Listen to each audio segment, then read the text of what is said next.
प्रतिबोधितां भगवता नारायणेन स्वयं व्यासेन ग्रथितां पुराणमुनिना मध्ये महाभारतम् अद्वैतामृतवर्षिणीं भगवतीम् अष्टादशाध्यायिनीम् अम्ब त्वामनुसन्दधामि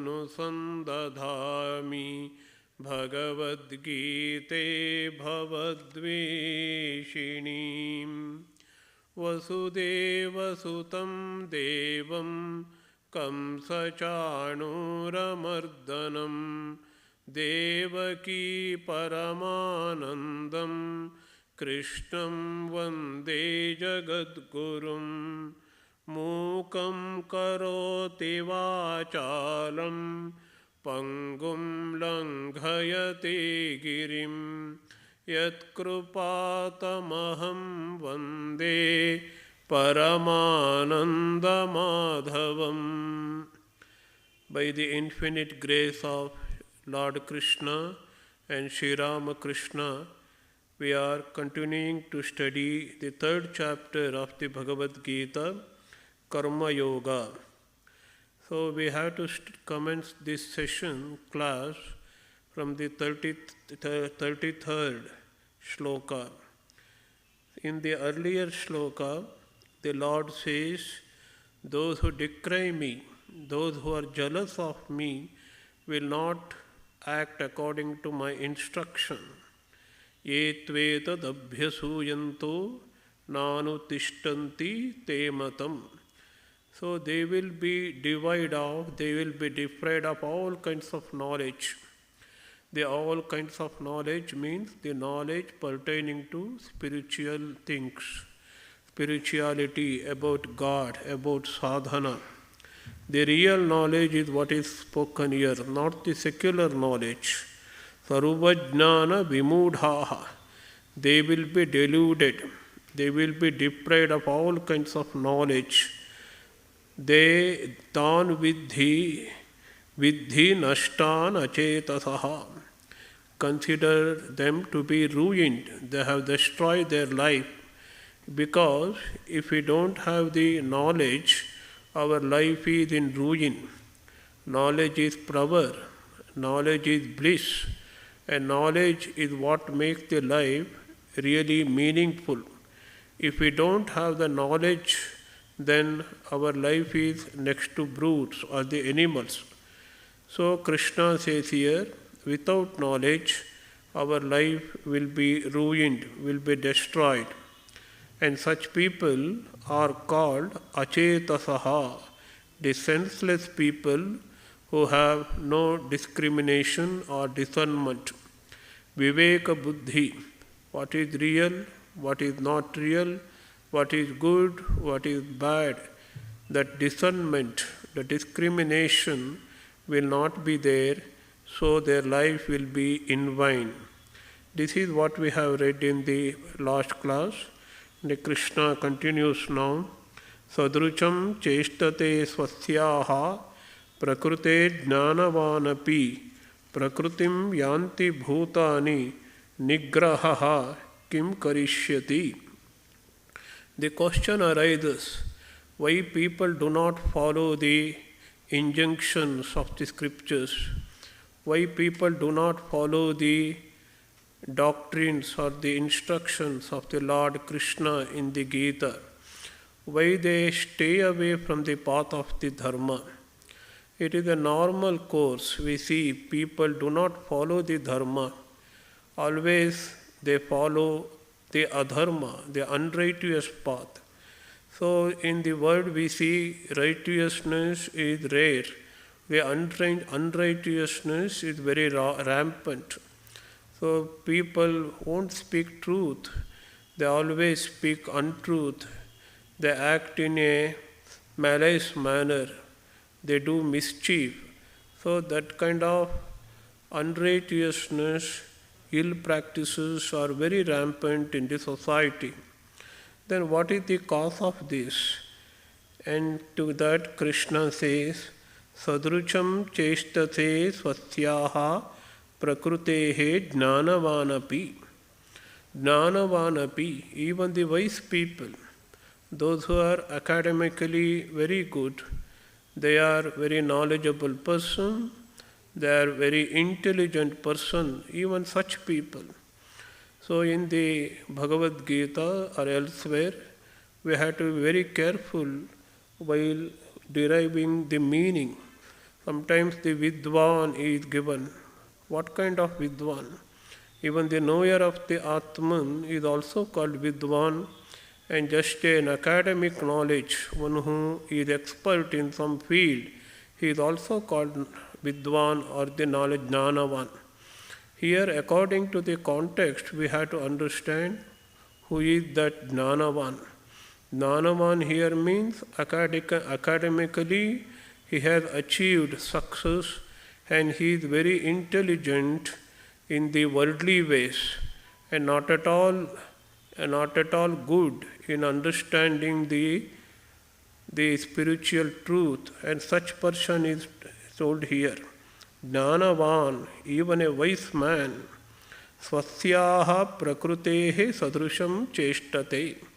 He acts according to his own nature. Swasyaha means one's own, prakriti means nature.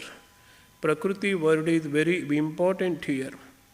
And Shankaracharya describes Prakriti as Purva Kruta Dharma Dharmadi Samskaraha Vartamana Janmadau Abhivektaha Prakritihi.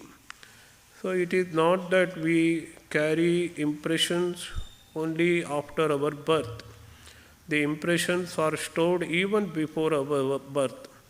We have stored hundreds and thousands of the impressions even before we take birth in this body. We have already gone through hundreds and thousands of birth, and all those impressions, all the experiences, each experience, whether it is verbal experience or the mental experience or the physical experience, every experience leaves an impression on us. Those impressions are carried over to the next birth. So we have accumulated hundreds and millions of those impressions. The sum total of all these impressions determine our behavior and attitude. It determines whether we are good or bad. So here swasyaha prakrute means purva kruta. Purva means in the purva janma. In the earlier birth, we have committed many crimes, many sins. It is adharma. We have also performed many good actions. That is called dharma. So Acharya says here, dharma, adharma. Both kinds of works, both kinds of action. Action doesn't mean only physical. It may be mental as well as the verbal. Kaya, vacha, manasa, vise. Whatever we do, it leaves an impression on us. Dharma, dharma, the samskara. The samskara, the impressions, the sum total of all the impressions we are carrying from innumerable births, it will have an expression or it will manifest in the present janma or in the present birth. Vartamana janmadau abhivektaha. Vartamana janma means in the present birth. Why a man is behaving in a peculiar way? Why he is very lazy? The answer sometimes you cannot get in the present birth. We have to go back to the previous birth or the samskaras one has accumulated in the innumerable births. So, Vartamana Janma, in this breath, whatever condition a man is there, that is determined by the previous samskaras he has accumulated in the innumerable births. And that is what is called Prakriti, nature, according to Shankaracharya. So everyone acts according to their nature, their inherent quality, you can say inherent swabhava. So another word used here, Prakriti or Swabhava. So Swabhava word is used in languages like Kannada. We say he is acting according to his Swabhava. He cannot help but acting like that, behaving like that. So Sadrusham Cheshtate Swasyaha Prakrutehe Jnanamana. Even the wise man, one who is a knowledgeable man, one who has studied the scriptures, even he behaves in this manner. Prakrutim yanti bhutani. This is another idea. So we have three ideas in this sloka. One idea I have already told you. The second idea is Prakrutim yanti bhutani. This Prakriti, the nature, will follow bhutani prakritim yanti. All the living beings just follow their prakriti. So there is a prakriti in me, that is my swabhava, that is my very nature, and I follow it. That is my destiny, that is my what you call purva janma samskara. I cannot help but acting like that. Suppose I am very shy. Why I am acting like that? It is due to accumulation of the previous samskaras. So all the bhutas means living beings, including animals and the human beings, everybody follow their nature. Bhutani prakritim yanti. And a very significant remark Krishna makes in the third part of this, fourth part actually, but the third idea. The fourth part, the last part, nigrahaha kim karishyati. Who would be able to control that? Nobody would be able to repress it, control the nature. It is impossible to control the nature. Suppose a man is an evil man, it is impossible for him, it is almost impossible to control his behavior or control his nature and acts in a good way or the proper way. So we have a great example in Duryodhana. In one place in Mahabharata he says, I know what is dharma, but I am unable to follow dharma. I know what is adharma, but I am not able to give up the adharma. That means his nature is to follow adharma, because he has been born with these tendencies. The tendencies with which we are born and we exhibit throughout our life is what is called the nature. And who will control that? That means nobody is able to control. Shankaracharya says, even the God is unable to control it. Neither I nor those beings, nobody can control that, because nature is so powerful. And who created that? And who manufactured that? Who is the source of my nature? I myself is the source.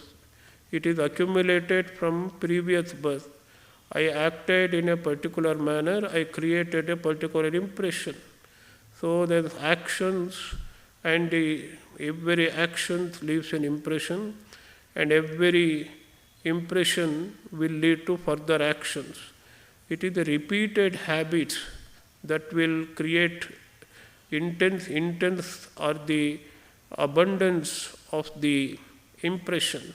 Suppose a man continues to do good works, he manufactures or he creates in his mind the abundance of good impressions.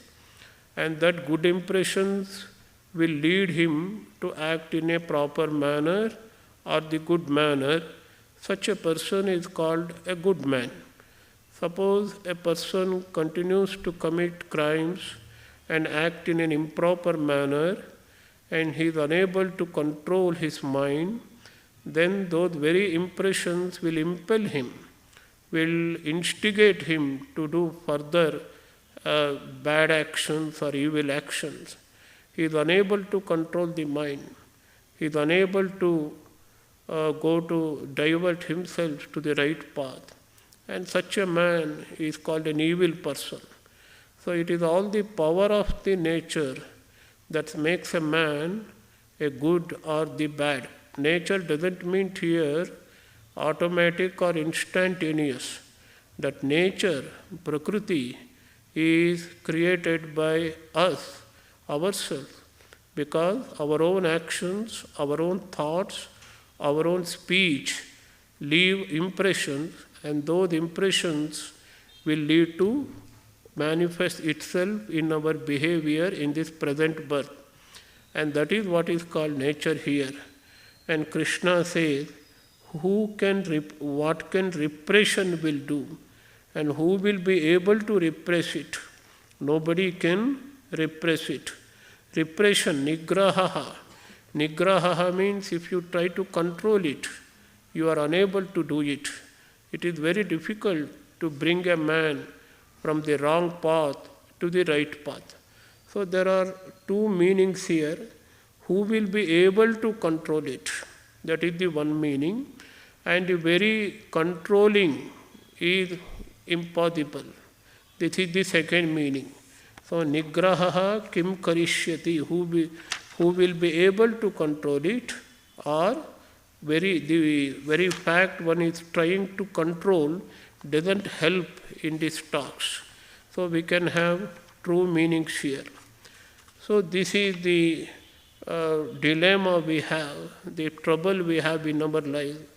We are unable to control the mind and unable to follow the right path or the spiritual path, because the mind is uncontrollable. It is impossible to control. And we strive very hard, but we fail quite often. So we will be in a very troublesome situation, very difficult situation. The whole life will be spent like that. So what to do?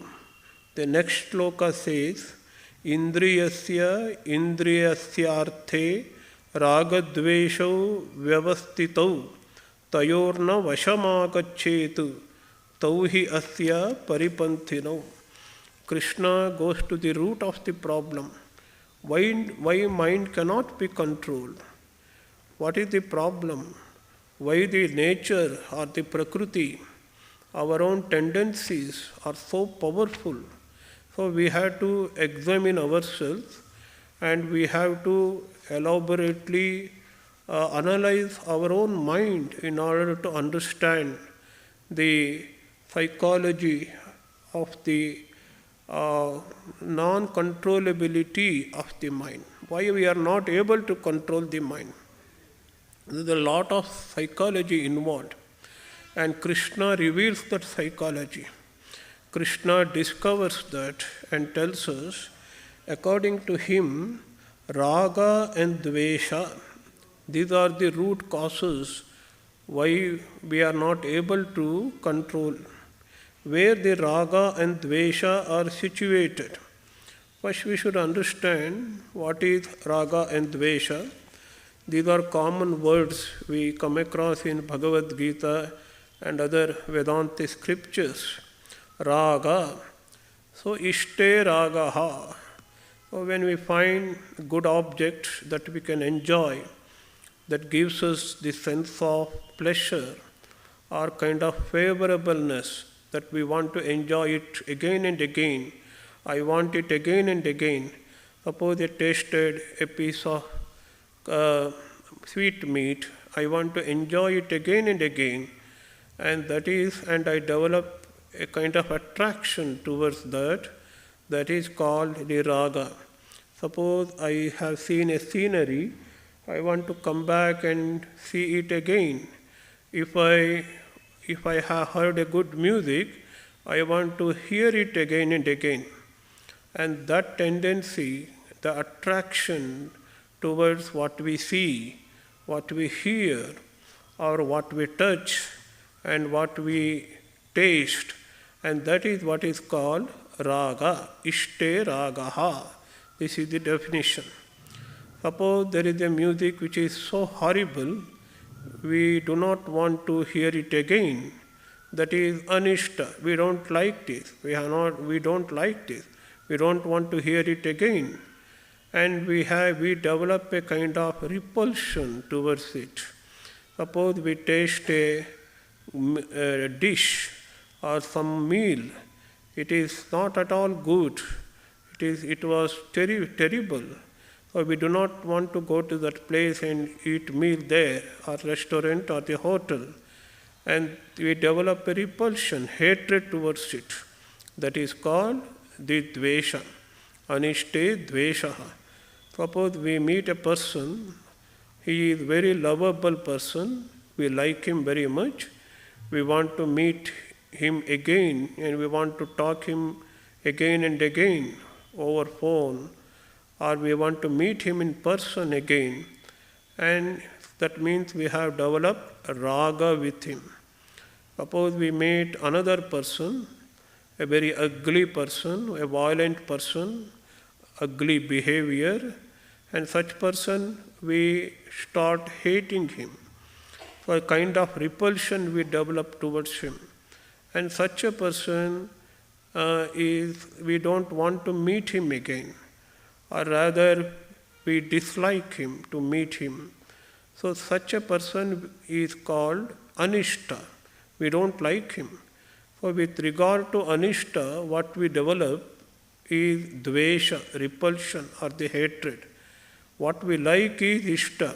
With regard to the things or the people, persons, we develop which is likable, which is favorable to us, which we love, we develop a kind of attraction, attachment, that is called raga.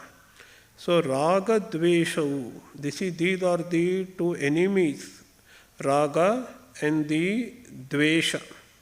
So where are raga dveshas? Indriyasya indriyasyarthe. So whenever our indriyas, I have already gave some example. I see some beautiful object. Indriya is here, is the eye. And eye gets contact with the form, that beautiful form. So indriya gets the contact with the indriyartha. So there are two words, we have to be extremely careful while reading this shloka. Indriya and indriyartha. Indriyasya, indriyasyarthe. So there are two ways of interpreting. One is indriyasya, indriyasya arthe. Another is indriyasya, indriyasyarthe. Both kinds of interpretation we find in the several books. So indriyasya, indriyasya, if you take it, every indriya, all the indriyas and all kinds of experiences, they all experiences we have through the senses only, and all the indriyas are referred to here as sarvendriyanam, the Acharya says. Indriyasya, indriyasya. That means all the indriyas, without exception. So there are 5 indriyas, all have to be included here. So artha means the objects. So there are 5 objects corresponding to 5 indriyas. So shabda is the artha or the object of the ear. The form or the rupa is the object of the eye, and so on. So when indriya interacts with the artha, the object, we do not interact with it without any prejudice. We always have some kind of prejudice. Either we show raga or the dvesha. Without being attracted or without having a repulsive attitude, we do not interact with the objects of the senses at all. This is a secret, but it is very well known. It is a secret, but it is very common. If I see a person, I won't see as a person at all. without any prejudice. He is good or bad. Either we think him as good or bad. Even a stranger, oh, he is ugly. His shirt or the pant is not at all up to standard. And he has worn a very cheap variety of cloth. Oh, that we have developed already by seeing even for a second, we have developed a kind of repulsion. And also, suppose if I see a person wearing very costly, very branded clothes and all that, we appreciate him. A kind of appreciation springs from our mind naturally. Oh, he is a very fit person. He is a very good man. He is wearing a very good clothes, very expensive clothes, an appreciation. So that appreciation and kind of an attachment towards that person is called the raga. It comes automatically as soon as we see a person, as soon as we meet a person. So whenever there is an interaction or the connection between indriya and indriyartha, there are already there raga and dvesha. And Krishna refers it, that phenomena, common phenomena, but we do not know it. That is why I told it is a secret. Because we do not have the habit of seeing anything independent of raga and dvesha. We are always filled with either raga or dvesha whenever we have contact with the objects of the outside world. Suppose I taste a thing, either it is good for me or bad for me. Either I develop taste, attraction towards it, it is favorable for me or it is not favorable for me. Either it is raga or dvesha. Without raga and dvesha, common people cannot experience anything through their senses. That is what is here, vyavastitau. Vyavastitau means established, naturally. It is a natural phenomenon. The senses in the objects of the senses. So we can have a translation here. It is natural for each organ to feel attraction or aversion with respect to objects pertaining to each sense. So without exception, suppose I smell something, either it is a good fragrance or it is a bad fragrance, bad smell. Neither it is, we cannot smell anything being freed from raga and dvesha. Suppose I hear something, good music, either it is good music or the bad music. We cannot hear anything without any kind of judgment. So it is called in English judgmental. We are very much judgmental. In psychology they say some people are very much judgmental.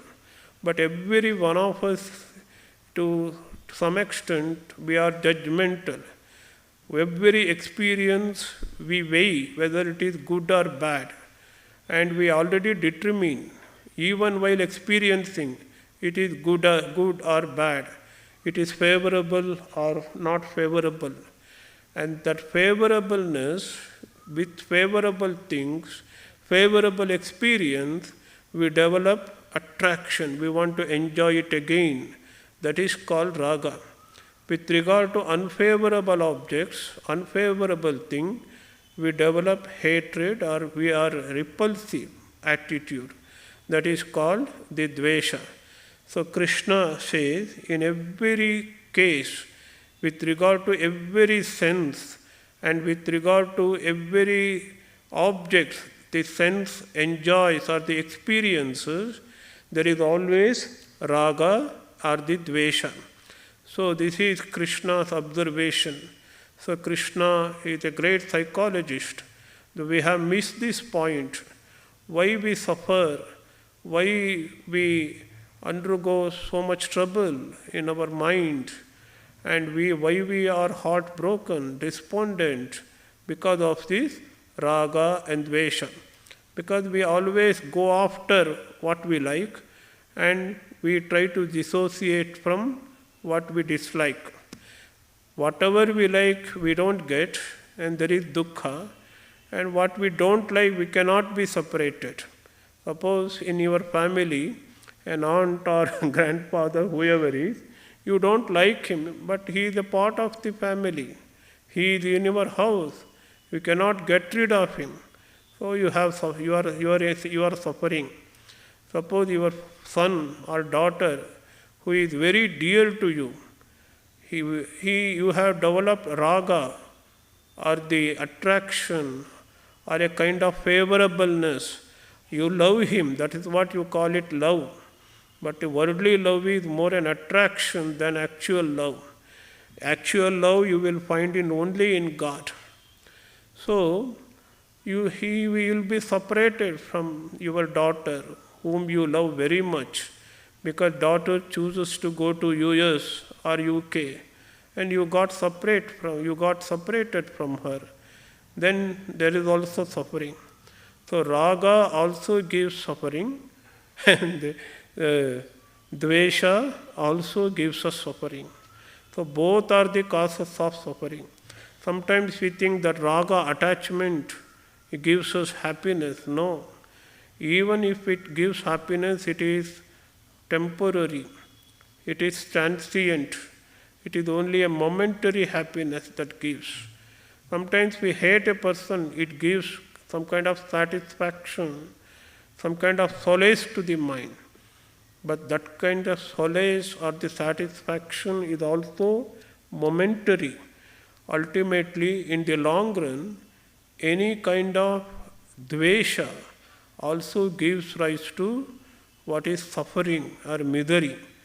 So what we have understood so far is both raga and dveshas are to be got rid of.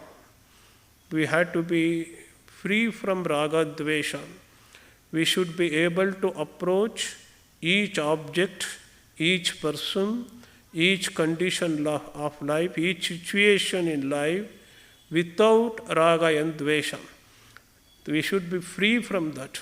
What is bondage? Bondage is filling the mind with raga and dvesha. What is freedom? Having no raga and dvesha is what is called the freedom. So, Krishna is instructing us the great psychological truth. Then what we should do? Krishna tells in the second line of this wonderful verse, Tayorna Vasham Agachet. We should not come under the sway or the control of these passions. These are the two passions that trouble us, that make us miserable in our life, because every experience we measure or we determine with raga and dvesha. Without raga and dvesha, we are not able to experience anything. And both raga and dvesha are the sources of misery, dukkha. So we should not come under the control of this passion. Tayorna vasham. Because we are under the control of the raga dvesha, we feel miser. Better to get rid of them. Better to be free from them. So we should na vasham agachet. So let us not come under the sway or the control of these two passions. This is the second idea. And the third idea in this shloka is, because why we should not be under the control of raga dvesha, it is because tauhi asya paripantinau. Asya means to any human being or the sadhaka. These two passions, raga and dvesha, are paripantinau, the enemies. We think our enemies are only outside. For the children who are not obedient, their father and mother are enemies. And for father parents, the disobedient son himself will become, son or daughter will become enemies. Our relatives become enemies. Our neighbors will become enemies. Our friends will turn into enemies. Sometimes our business partners will become enemies. So we feel as if we are surrounded by enemies only. Everywhere we see enemies. Because we develop suspicion towards everything and every person. We are suspicious of the things, suspicious of the conditions, suspicious of the situations in life, suspicions of the persons. So this suspicion, jealousy, these are all passions that make life miserable. But Krishna says there are no external enemies at all. No external enemies for a spiritual aspiration for all people, especially those who want to follow the spiritual path. There are no external enemies. And who are the external enemies? Raga, Dvesha are the two enemies. So Raga, Dvesha, we should not come under the control of Raga and Dvesha. And Yoga Shastra teaches how to control Raga and Dvesha.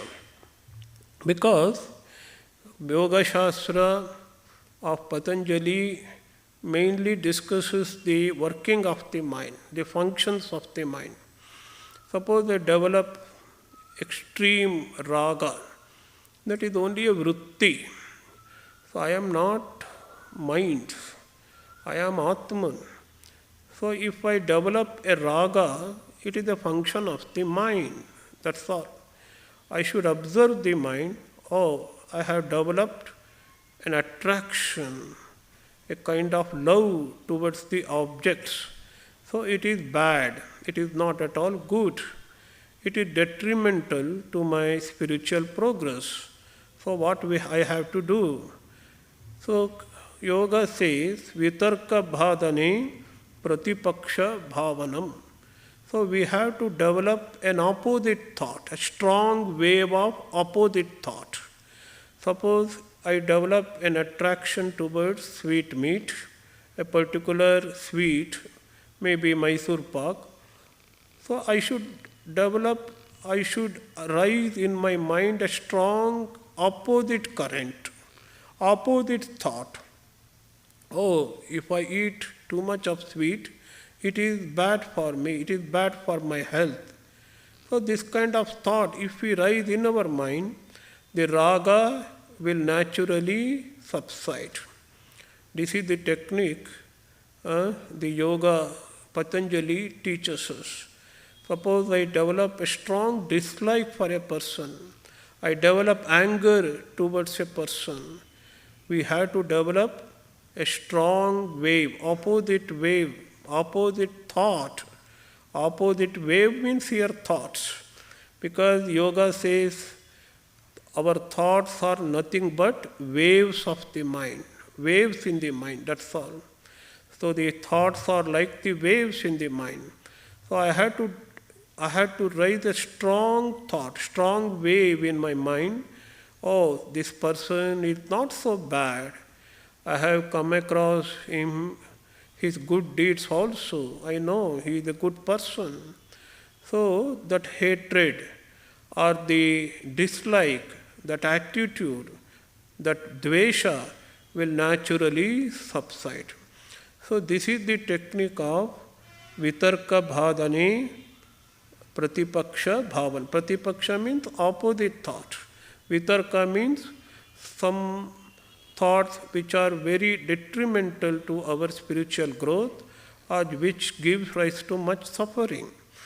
As I told you repeatedly, both raga and dveshas are miserable in nature. They bring about dukkha, sarvam dukkham vivekinaha. But unfortunately, either my mind thinks in terms of raga or dvesha. We cannot think in a balanced manner at all. I cannot think of anything either being attracted towards it or disliking it, developing hatred towards it. The whole thought pattern is like that a common people. So the misery always follows with every experience due to Raga and Dvesha. And Krishna says, try to get rid of this Raga and Dvesha. Be free from Raga and Dvesha, because these two are your real enemies. The enemies are not outside, the enemies are inside, inside your own mind. That's what Krishna says and educates us. It is a psychological education to know about our own mind. If we understand the function of the mind or the working of the mind, then we will be able to control the mind, without which we will not be successful in maintaining the peace or tranquility of the mind. Because knowledge of the working of mind is very important. And Krishna continues. Next shloka is also very important. It says to work Svadharma. Svadharma is very important. And Paradharma is to be given up by any cost. We should not act according to Paradharma. We should always follow the Svadharma. This is the teaching of Krishna in the next verse. So before going into this shloka, we should understand what is Svadharma and what is Paradharma. Svadharma, there is two interpretations. One is the duty one has to perform according to the family or the caste he is born. This is the traditional meaning of Svadharma. I am born in a Brahmin family, so I have some duties to perform. I perform the duties. What are the duties of a Brahmin? Brahmins are supposed to be studying the scriptures and lead an austere life. Swadhyaya, tapas and indriya nigraha, the control of the senses. These are all the traits, the natural qualities of a Brahmin. If I follow it, I will be a real Brahmin. But in this contemporary world, in the modern world, it is not at all possible. A Brahmin may be doing a Vaishya work, he may be into business.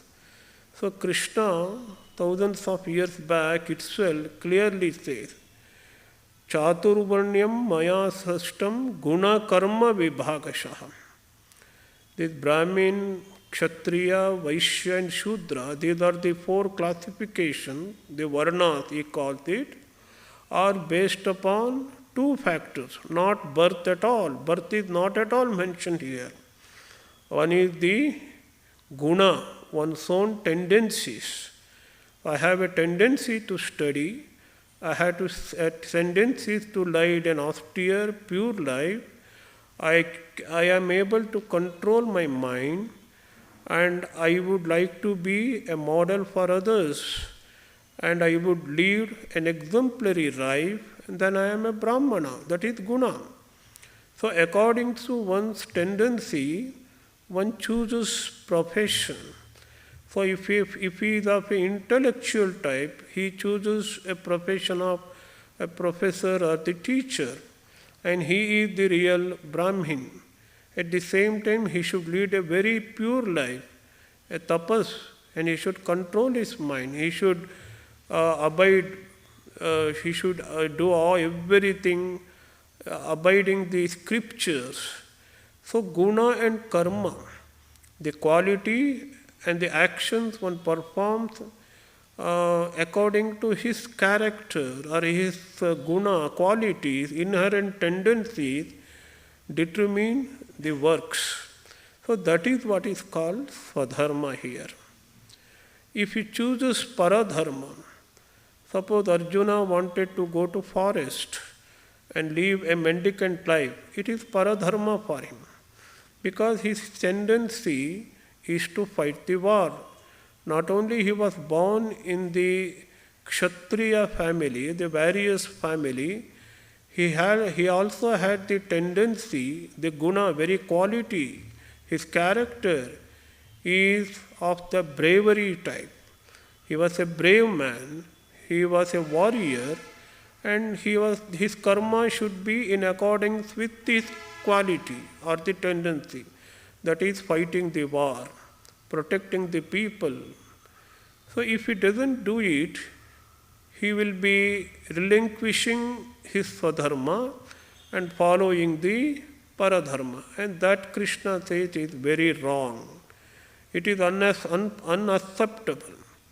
So Krishna says here, Shreyan Svadharmo Vigunaha Paradharma Swanushtitat Svadharme Nidhanam Shreyaha Paradharmo Bhayavaha. And Acharya Shankara analyzes this shloka and he gives a connection to the previous shloka. In previous shlokas, we read about Raga and Dvesha. Due to Raga and Dvesha, a man chooses to do Paradharma. If he is without Raga and Dvesha, he will always choose his own Svadharma. This is the information or the very beautiful interpretation the Acharya gives as an introduction to this shloka. Suppose we are filled with kind of illusory passions.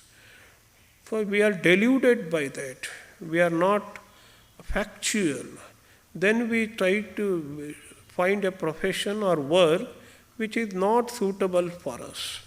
For example, an intellectual type of person, he is very good in academics and he can choose the work of a teacher or the lecturer, or he can become a scientist, etc. If he goes into business field, there is less chance of success there.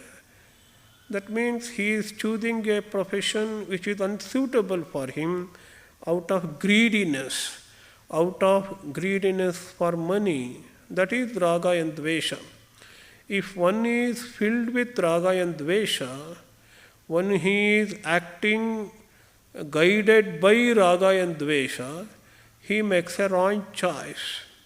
Otherwise, if you do not have that Raga and Dvesha, you will always make a correct choice. What is the correct choice? The correct choice being following one's own Svadharma. Svadharma means acting according to your inherent tendencies and following the work or doing the work which is in accordance to your aptitude. This is what is called Svadharma. And Krishna says here, Svadharmaha Vigunaha Shreyan.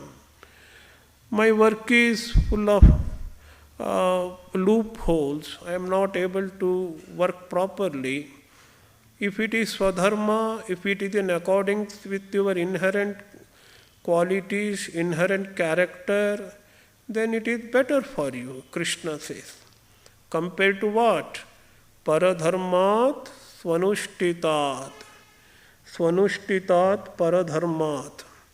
So if you are following the Paradharma, Swanushtitat means well performed. So I am able to run my business wonderfully. The people think, but when they get into business, they will find out they don't have aptitude in that business. They don't have expertise to do the business. Well performed Paradharma is not good, even if it is well performed. Even if it is not well performed, Viguna means imperfect. Even if it is imperfect, Svadharma is better. This is the teaching of the Lord Krishna. And he says, Krishna continues, Svadharme nidhanam shreyaha. So if you continue to do Svadharma, and you will always be free from the bondage, if you can convert the work into Karma Yoga, and you will be free from bondage, and you have always the chance of liberation or the moksha.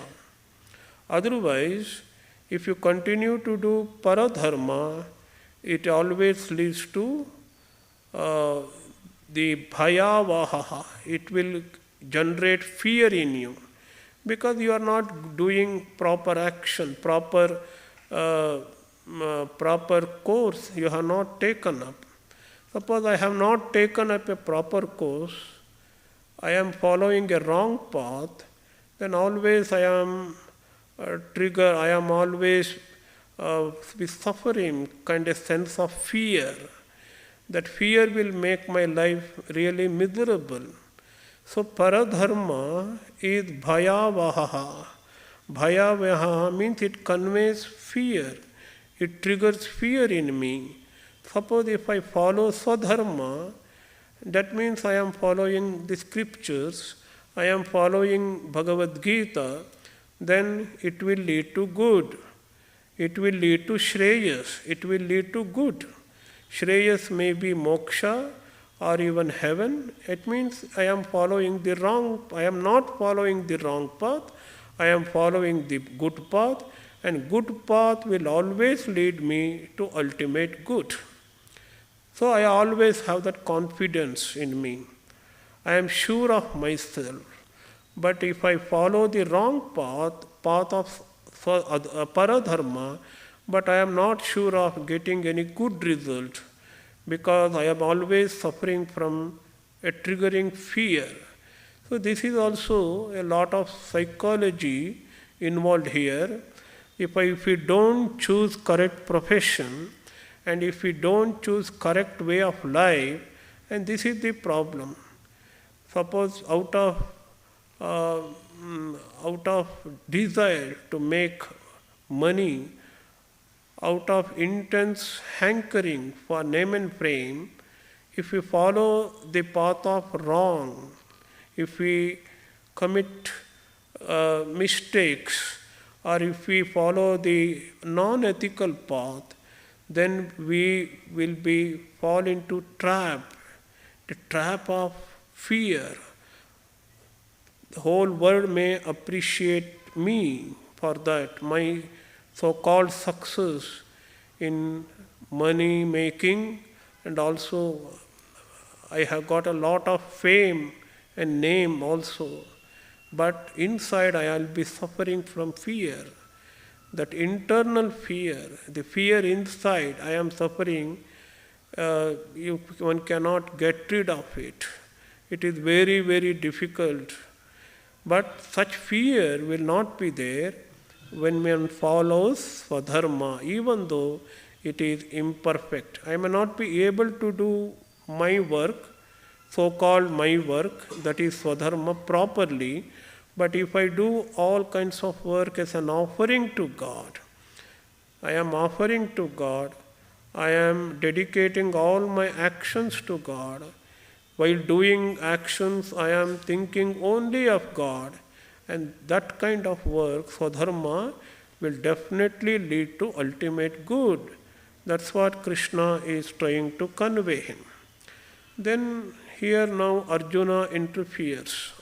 Arjuna has got a question here. Arjuna is interested to know. People know it is bad to have kama. The kama word is also, we have to understand the real import of the kama. Kama always doesn't mean lust. Only in a very derogatory sense we use the kama as the lust. Kama means simple desire. If I desire something, it is kama for me. But out of desire, people commit sin. a very knowledgeable person. Those who have been born in a great family, highly educated, those who have high social status, even they commit crimes, heinous crimes, even murder they commit out of greediness, out of quenching their thirst for lust. The lust and the money, these are the two dangers, grave one come across in one's life.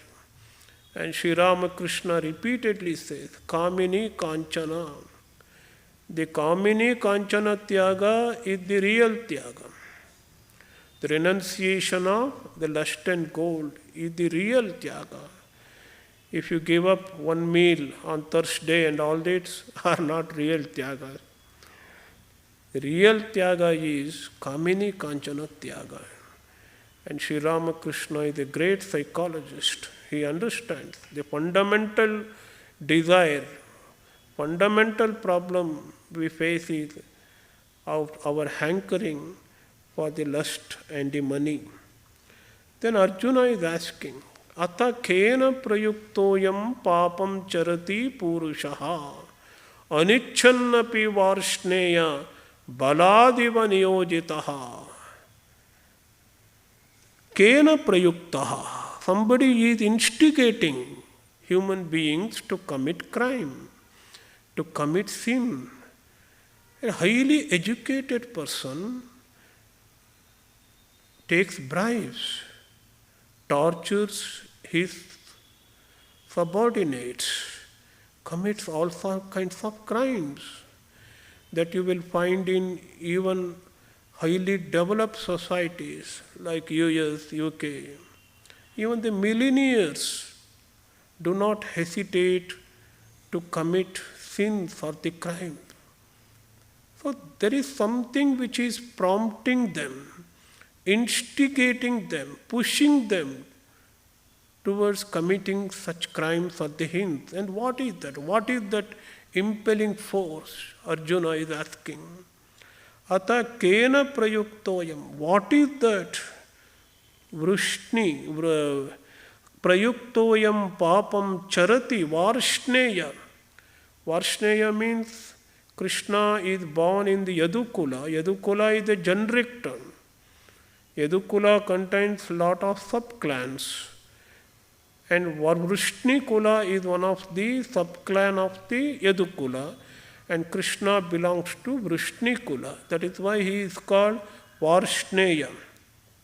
O Varshneya, a scion of the Vrishni says, prompted by which man commits crimes or the sin.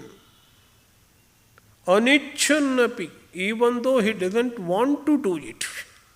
That is the interesting part of it. I do not want to kill a person, still I committed that murder. I did not want to engage myself in corruptive practices, still I did it. Something was forcing me. What is that? Anichannapi, even though the person did not want to do it. As if forced by something, baladiva niyojitaha. Something forces me, something pushes me, something